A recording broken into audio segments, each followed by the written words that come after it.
The International Monetary Fund has commended Nigeria for the removal of fuel subsidy and explained why it advised the government to do so, noting that the subsidy regime was robbing the poor for the rich.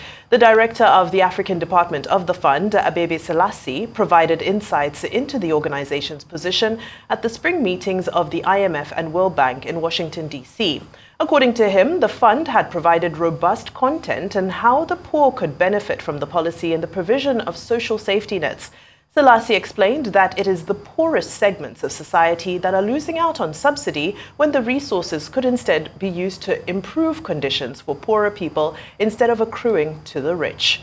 The IMF applauded Nigeria for the steps taken to reduce the extent of subsidies, saying as oil prices have become volatile. Nnamdi Chiekwu, author of Africa on the Precipice, joins us now to critique the World Bank and IMF's positions on fuel subsidy removal and how Nigeria has fared so far since the removal of fuel subsidy. Nnamdi, good afternoon. Thank you so much for joining us today. Good afternoon. Thank you for having me. I appreciate it. All right, so let's get into this. And just what's your take on this commentary, of course, as well as all of the other policies that Nigeria has implemented in alignment with IMF recommendations? No, absolutely. Thank you for the question and for having me.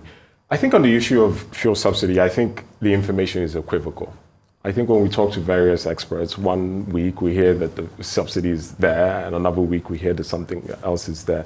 And so it's characteristic of this administration's economic policy, which is full of misinformation and disinformation as far as I'm concerned, right?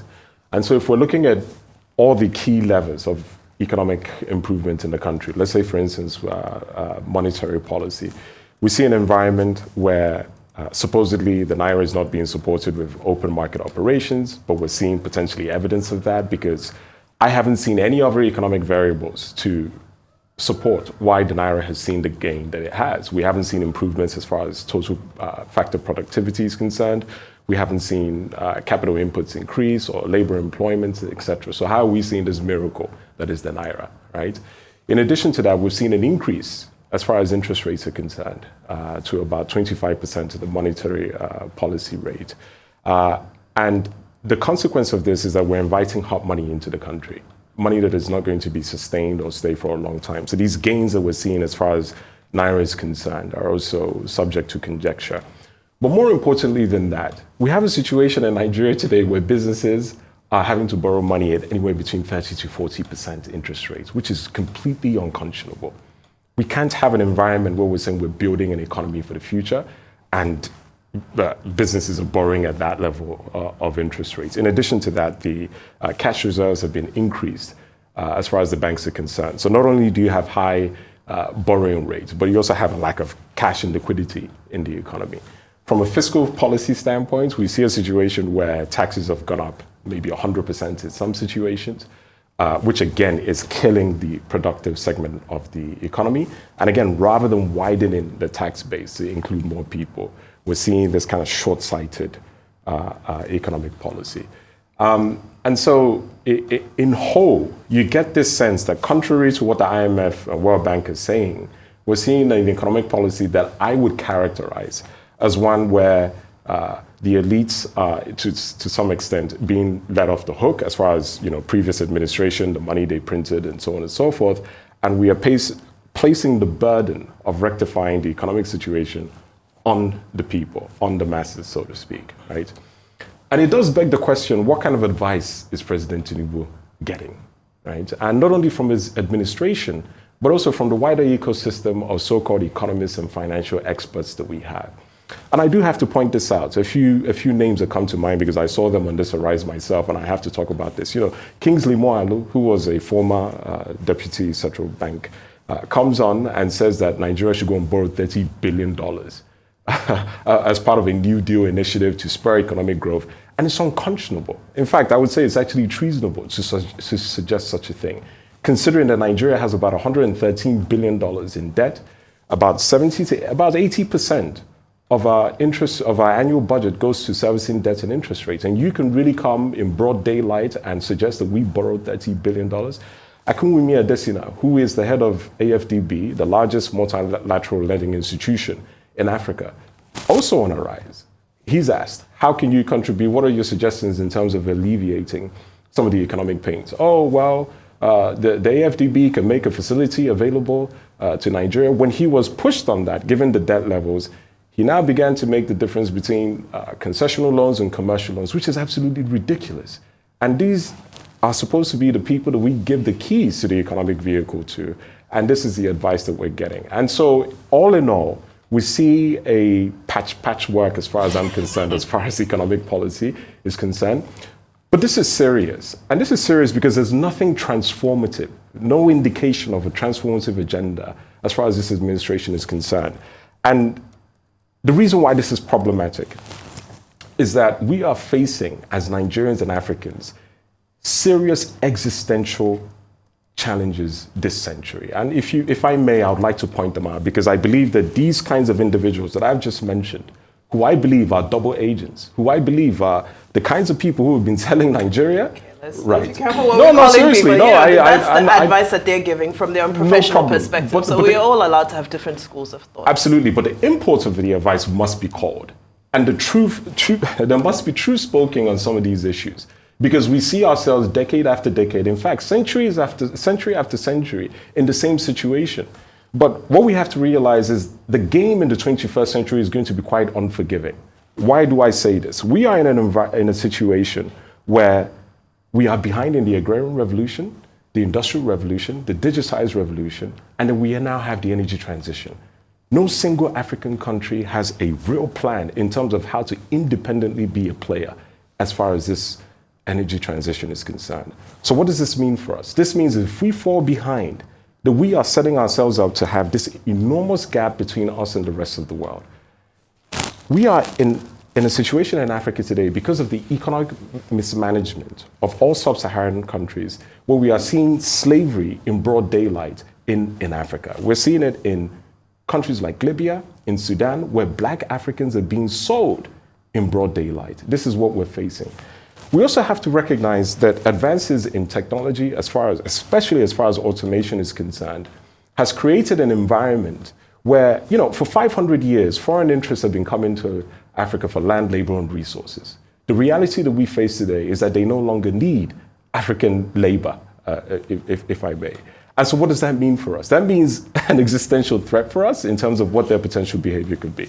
Okay, yeah. You've highlighted numerous layers to this problem, called some people what you've chosen to call them, stated misinformation, disinformation, and that there's no indication of a transformative agenda from this administration. So based on this observation that you've made, what would you recommend as the key steps that need to be taken in light of all these factors you've highlighted? Fantastic. I think, first of all, and this is certainly for President Tinubu, something that he has to realize, and most African governments and presidents have to realize, which is that no sub-Saharan African country can transform on its own.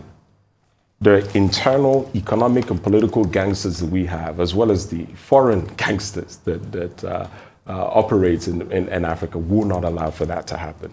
So we have arrived at a point where we must come together as one.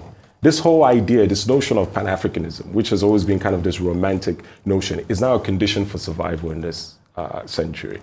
And if we don't do it, we are not going to be able to transform our economies. What we are saying, and when I say we, I mean part of the Africa Defense and Advancement Federation that we're a part of, we're a civil society advocacy group, is that we have to aggregate 4 powers at a supranational level. And that is monetary and fiscal policy, continental security as far as the centralized military is concerned, as well as governance, oversight, and international diplomacy.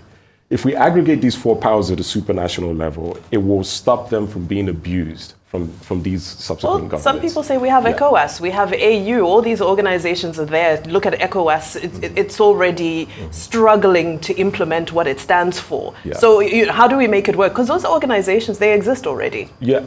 Ostensibly, right? But the reality is that these organizations you've mentioned are completely compromised. A lot of people don't understand that the AU, for instance, about 35% of the AU's budget comes from foreign partners. That is not an entity that is representing Africa.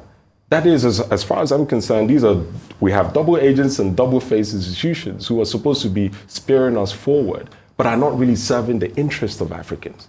And we have to realize that, and we have to clean out our system, and we have to do it by 2030 and position our continent not only to just survive or maybe even thrive, but to be dominant. You know, we can't continue on this path of just trying to make it, because the consequences of doing that are going to be quite dire for us as far as this century is concerned. And I've laid out some of the issues. So these organizations you've mentioned, not only in terms of their statutes, in terms of their policy, but in terms of their entire conception, are not fit for purpose any longer. We need a new entity with a new statute that must happen in order for us to kind of take that economic leap that all of us need to make in the 21st century. Otherwise, we are in a situation where still in the 21st century, 80 to 90% of Africans are still living, as defined by the World Bank and IMF, in multidimensional poverty. This is the reality that we face. In Nigeria, 130 million of us are in that situation. So we have gone past the point of political correctness. We have gone past the point of using these so-called institutions. And what we have to realize is time is no longer on our side. If we don't get our acts together by 2030, we are facing potential annihilation. That is the truth that Nigerians and also Africans need to understand. That is no longer a game for us at this point. Yeah. Well, you talked about, Pan-Africanism that will need to be addressed quickly, and a need for a new entity and new statutes. If those that are in power are listening to you right now, it's okay, we want to begin with this solution of yours. What are the non-negotiables that would need to be factored in to make that a success, this new entity? Okay, fantastic. That's a good point. I would like to revert back to what we are proposing as the 5 principles that have to be in place in order to make this a success. Number 1 is federalization of all African countries, sub-Saharan African countries, and I'm very specific about that for a reason. Number 2 is we must take a posture of economic protectionism.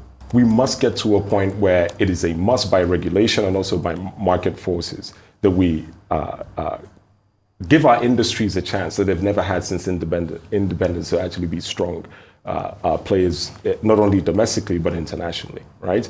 And then we must get to a situation where we demilitarize Africa. We have too much of foreign military presence, we have mercenary presence, and we must demilitarize Africa in order for us to have peace to see the economic development that we wish for, right? And then we must also get to a point where we have what I would call diplomatic isolationism. Quite frankly, we have no business being involved in entities such as the UN, WTO, and so on, because as far as I'm concerned, these are neocolonial organizations. Yeah. So Nnamdi, you want Africa to become an island in order to move forward. How does that work? And why 2030? You used 2030 as sort of doomsday. So I want to understand what this doomsday is all about. But also, it seems like you want Africa to be cut off from the rest of the world. And how does that make sense in this global economy that we live in? It makes 100% sense. You know, really the nexus of the issue that we've had in Africa is we've had an open arm policy for centuries. It is time to close our doors. It is time to close our hands. Let me make this very clear. Africa doesn't need the world needs Africa. That is a reality. If we stop 25%, just 25% of the capital flight from this continent, we don't need a single dime of foreign direct investment for anybody. It's about managing our resources, managing our human capital. And so we are in a world that is rearranging itself geopolitically. We are seeing conflagrations in the Middle East. We're seeing it in Europe. We're seeing it in the Americas and so on. We have to tend to our own affairs. We don't need the consultants. We don't need the advice. We don't need the partnership. We don't need the allyship. We need to work amongst ourselves to leverage our own human capital, our own resources to do what we need to. We need a complete reset, a complete deconstruction of this continent. And we don't need outside influences playing a part in that, because invariably they have always acted in their own interest, right? And so the reason why I use 2030 is the date that a lot of the energy transition initiatives are taking place. It is also the date that a lot of that we've set at a global level as far as climate change reduction in emission is concerned, right? So you see a situation where everybody's racing to position themselves geopolitically, economically, for the next kind of era that we're about to embark on. And we don't have an independent plan. We certainly, if you hear our leaders talk and our governments go to these events and so on, it's they have no plan for independence, no plan for empowerment, no plan to push us forward. So that's why 2030 is important, and that's why taking an isolationist posture is more than overdue, and we can absolutely do it as far as I'm concerned. When listening to you is very enlightening. Mm-hmm. When you look at the realities that we currently have and how and what you said about this, there be no indication of a transformative agenda of this current administration. Now you're talking about 2030. That's crucial. Yeah. How concerned are you that, based on the realities that we're experiencing right now, that we might miss that date? Oh, we will absolutely miss it. In fact, but I will say this. Ironically, if there's one person that can catalyze this Pan-Africanism, this new supranational entity that I'm talking about, is actually President Bola Ahmed Tinubu. And what I mean by this is that, despite his distractors, President Tinubu has the historical precedent of being on the right side of political history as far as Nigeria is concerned.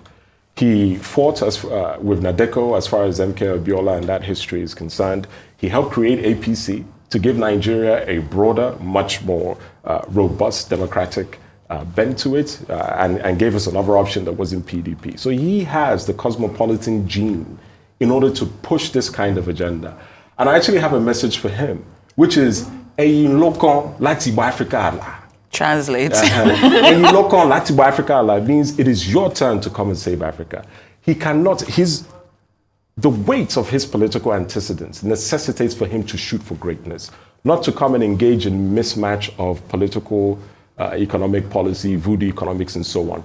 It's to transform Nigeria, but he can't transform Nigeria alone because the enemies that he faces are great. He must create a structure that will allow African countries to be able to focus on the structural reforms that needs to happen.